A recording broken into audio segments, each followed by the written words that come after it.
Macmillan Audio presents Marked, The House of Night, Book 1, by Cast and Kristin Cast. Read for you by Davies.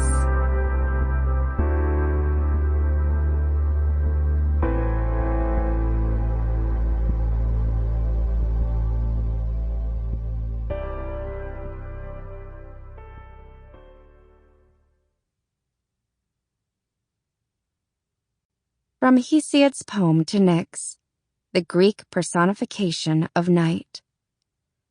There also stands the gloomy house of night. Ghastly clouds shroud it in darkness. Before it Atlas stands erect, and on his head and unwearying arms firmly supports the broad sky, where night and day cross a bronze threshold, and then come close and greet each other.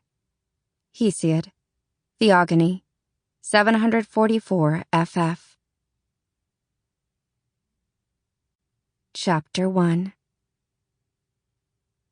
Just when I thought my day couldn't get any worse, I saw the dead guy standing next to my locker.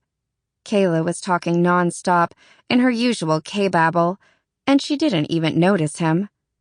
At first. Actually, now that I think about it, no one else noticed him until he spoke, which is, tragically, more evidence of my freakish inability to fit in. No, but Zoey, I swear to God, Heath didn't get that drunk after the game. You really shouldn't be so hard on him. Yeah, I said absently. Sure. Then I coughed. Again. I felt like crap. I must be coming down with what Mr. Wise, my more than slightly insane AP biology teacher, called the teenage plague. If I died, would it get me out of my geometry test tomorrow? One could only hope. Zoey, please. Are you even listening? I think he only had like 4, maybe 6 beers, and maybe like 3 shots. But that's totally beside the point. He probably wouldn't even have had hardly any if your awful parents hadn't made you go home right after the game. We shared a long-suffering look, in total agreement about the latest injustice committed against me by my mom and the step-loser she'd married 3 really long years ago. Then, after barely half a breath break, Kay was back with the babbling. Plus, he was celebrating. I mean, we beat Union! Kay shook my shoulder and put her face close to mine. Hello, your boyfriend.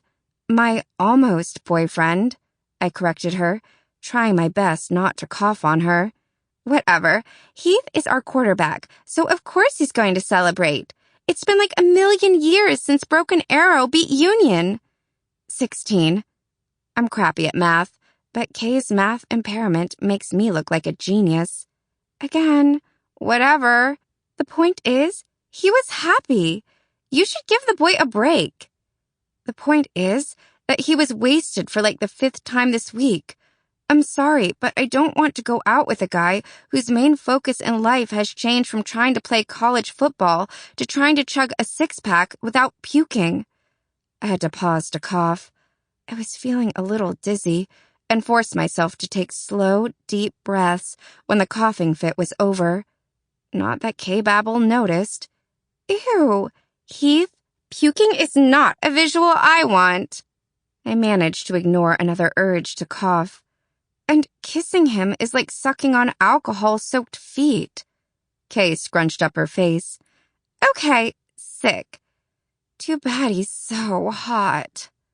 I rolled my eyes, not bothering to try to hide my annoyance at her typical shallowness. You're so grumpy when you're sick.